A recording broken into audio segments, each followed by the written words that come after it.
NEET தேர்வே ஒரு மோசடி தேர்வு, வெறும் கோச்சிங் மாஃபியா மட்டும் தான் பல கோடி ரூபாய் சம்பாதிப்பாங்க சொன்னாங்க. நான் முன்கூட்டியே சொன்னது இன்னைக்கு உண்மையாச்சு. இன்னைக்கு ஸ்டாக் மார்க்கெட்ல எல்லா கோச்சிங் சென்டரும் அவங்க வந்து இன்வெஸ்ட் பண்ணிருக்காங்க. அப்ப வெறும் கோச்சிங் மாஃபியாவை உண்டான அமைப்பு தான் நேஷனல் டெஸ்டிங் ஏஜென்சி.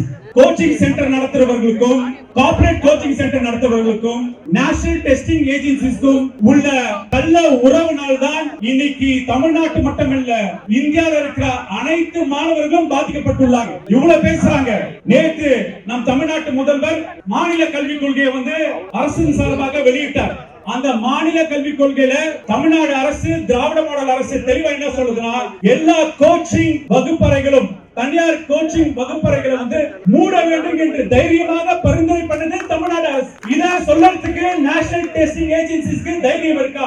இத சொல்லறதுக்கு பார்லிமென்ட்ல இருக்கிற பாஜக ஆட்சி செய்யும் அமைச்சர்களுக்கு தைரியம் இருக்கா? மோடி அவர்களுக்கு தைரியம் இருக்கா? உங்களுக்கு தைரியம் இருந்தா அனைத்து தனியார் கோச்சிங் கிளாஸஸையும் நாங்க தடை செய்வோம் என்று சொல்லறதுக்கு தைரியம் இருக்கா எங்கள மாதிரி கேக்குறேன். அப்ப தைரியம் இல்லனா அப்ப என்ன புரியுதுன்னா, நேஷனல் டெஸ்டிங் ஏஜென்சிக்கும் பல்வேறு கோடிக்கணக்கில் செலவு பண்ணிட்டு மாணவர்களோட பயிற்சியை விற்பனையாக்கி வியாபாரமாக்கிய கோச்சிங் மாஃபியாக்களுக்கும் உள்ள தொடர்பு தான் வெளிப்பாடு தான் இந்த வெளிப்பாடு. எனவே தோழர்களே, நாம் சமூக நீதிக்காக போராடுறோம், மாநில உரிமைக்காக போராடுறோம். நீட் சமூக நீதிக்கு எதிர்ப்பானது, மாநில உரிமைக்கு எதிர்க்கு அது தொடர்ச்சியா பேசிட்டு இருக்கோம். இன்னைக்கு பல்வேறு மாநிலத்தில் இருக்கிற அனைத்து முதல்வர்கள் பேசிட்டு இருக்காங்க.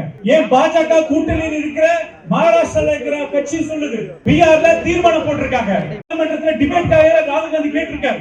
இன்னும் எல்லாம் பேச போறாங்கன்னா, எங்க இளம் தலைவர் இளைஞரணி செயலாளர் சட்டமன்றத்துல டிராவிடியன் அல்காரிதம் பத்தி பேசினாலே, டிராவிடியன் அல்காரிதம் தான் இந்தியாவோட அல்காரிதம். அந்த இந்தியாவோட அல்காரிதம் தான் எல்லா வகையான நுழைவு தேவையும் ரத்து செய்வதற்கான போராட்ட முறை இன்னைக்கு இந்தியா முழுக்க செயல்பட்டு கொண்டிருக்கிறோம்.